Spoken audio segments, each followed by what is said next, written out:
السلام عليكم. اليوم عنا فكرة كتير حلوة أحبائي، فكرة كتير مهمة للناس اللي عم بتعاني من السعال، من الانفلونزا بهيدا الطقس اللي كتير بارد. رح نعمل هيدي الفكرة إن شاء الله رب تحبوها، تعجبكم وتجربوها لحتى تستفيدوا وتفيدوا غيركم فيها، وأهم شي تفيدوا عائلتكم.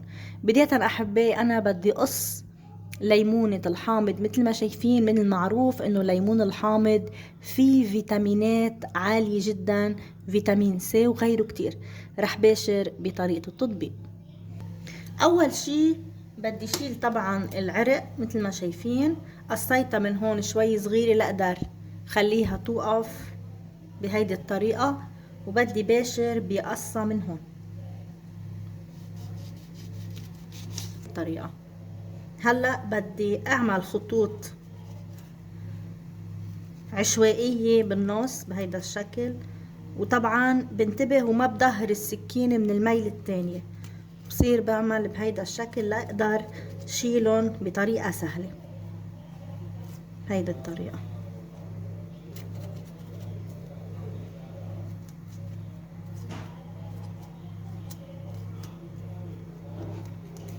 بصير بدخل الملعقة بهيدي الطريقة أحبائي مثل ما شايفين، لحتى كل السمرة من جوا كلياتها تنشال بطريقة سهلة. اني شيل القشر الداخلي، بشيله باصبعي بهيدا الشكل شوي شوي بهيدي الطريقة.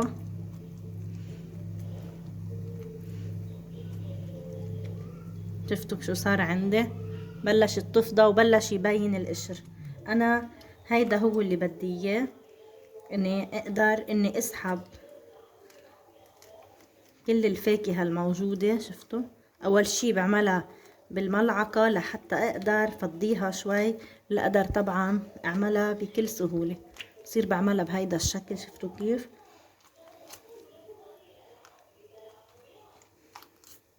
وهيك بقدر فضيها من الداخل بكل بساطة بهيدا الشكل. فضيت كلياتها، بقي فيها شوي. شفتوا؟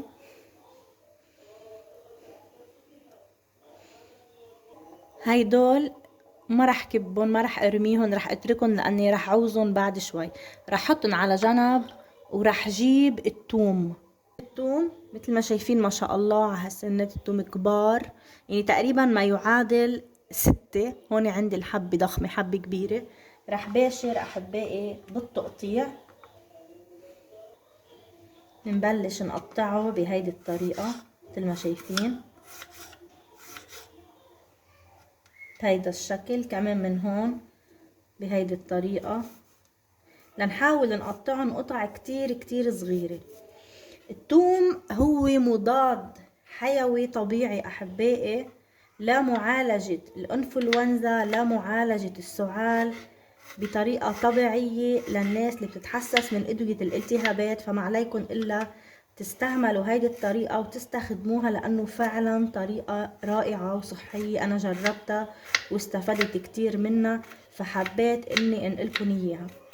ومثل ما معروف انه ليمون الحامض فيه كمان فيتامينات عالية جدا لمكافحة كمان السعال ولمكافحة الانفلونزا، طبعا باحتوائه على فيتامين سي بكمية هائلة. هون شفتوا اسم الله طلع عندي كمية كتير كبيرة. كمان حاعمل هيدي السنة بنفس الطريقة. قطعة زنجبيل كمان مقشريتها، وكمان راح اقطعها. الزنجبيل معروف قديه كمان هو مهم. كمان راح اقطعه وراح اخلطه بقلب الثوم بهيدا الشكل. هلا راح جيب ليمونة الحامض اللي انا فضيتها، بدي باشر بوضع شوي صغيرة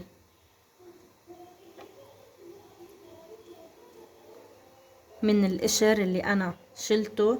شوي بس بهيدا الشكل، قطعة بهيدي الطريقة. هنزل المي كمان شوي مثل ما شايفين، وبدي باشر بشيلان الثوم والزنجبيل اللي انا حطيتهم مع بعض، وحطهم داخل ليمونة الحامض بهيدا الشكل.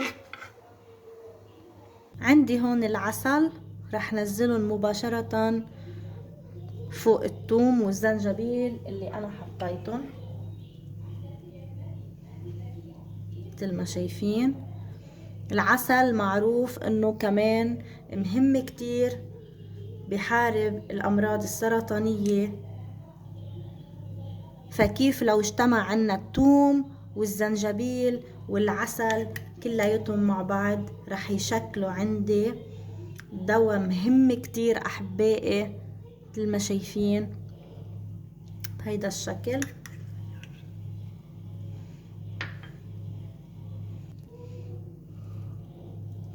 رح اخلطهم كتير منيح مع بعضهم بهيدا الشكل.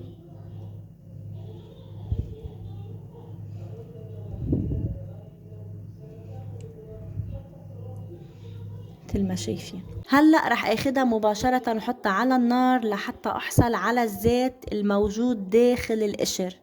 في داخل القشر زيت ما بيطلع الا بالحرارة الكتير عالية، فبدي احصل عليه لحتى يختلط مع الثوم الزنجبيل والعسل. حطيتها على النار مثل ما شايفين لحتى اسحب كل الزيت الموجود داخل القشر. فكرة كتير احبائي مهمة للقضاء على السعال. لاحظوا هون كيف بلش عندي، شفتوا هيدول الفقاعات، هيدول بيكونوا من داخل القشر عم يطلعوا، بيكون الزيت الموجود داخل القشر هو اللي عم يتسبب مثل ما شايفين بهيدي الفقاعات اللي عم تطلع. هون نحنا بنكون عم نضيف زيوت خاصة، زيوت صعب انه نلاقيها بكل بساطة يعني، فما عليكم الا تعملوا هيدي الطريقة لتقدروا تحصلوا على مضاد حيوي طبيعي مثل ما شايفين بكل بساطة احبائي. شو حيصير عندي هلأ؟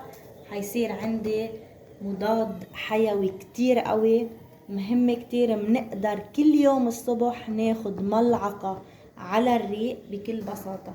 بنشيل ملعقة بهيدا الشكل، اكيد بنحتفظ فيهم بالبراد، تقريبا بتعدنا الوصفة 3 ايام. ناخد ملعقة على الريق لحتى تساعدنا بالبلع. بنشرب عليهم كباية من المي، وساعتها اذا كان عندكم سعلة رح تخف بطريقة سريعة جدا احبائي. رح خفف شوي الغاز او رح خفف النار مثل ما شايفين. مجرد ما انه تحترق من تحت، شوفوا احترقت، بيكون نحنا صار عنا الزيت داخل السمرة من جوا. وهيدي فكرتنا اليوم احبائي، ان شاء الله يا رب تكون عجبتكم. جربوها، وهيدي الفكرة مش اختراعي، هيدي الفكرة اصلا موجودة. رح ارجع اذكر كيف نحنا بنقدر نستخدمها. ملعقة صباحا على الريق بناخدها، وبنقدر كمان نشرب وراها مي لحتى نقدر نبلع حبات او سنات الثوم الصغيرة. رح تقضي لنا مباشرة على السعال، على الانفلونزا، على القريب القوي. ان شاء الله تكون استفدتوا، والكبار والصغار بيقدروا ياخدوا منها. انا هلا بدي ودعكم، ما تنسون من اللايك، اذا بعدكم ما اشتركتوا بالقناه اشتركوا ليوصلكم مني كل جديده. الى اللقاء.